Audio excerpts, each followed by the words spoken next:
Panginoong Diyos na maglingkod sa Kanya sa oras na ito. Konti lang pong share. Lord, magbibigay po ako ng konting bahagi ng sharing na nangyari sa akin few days ago. Sorry po. Pero ang laki po ng blessings ni Lord sa akin. Dahil I've been suffering for this matter for so many years.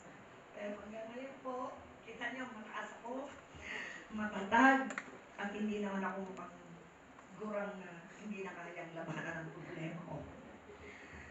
Sa pera po, lahat ng tao problema ang pera kahit bilyonaryo.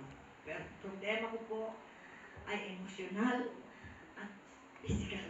Pero nalagpasan ko lahat. Ang bait mo, Lord!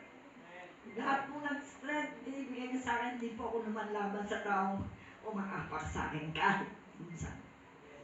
Yun lang po, kung magagawa niyo po, katulad ng blessing na binigay sa akin ng Lord, gagaan po ang buhay niyo tulad ng sarang mabuhay. Amen. Now, pasalamat po kami, Lord, sa inyong mga biyaya, mga Panginoon, malalaking biyaya, physical.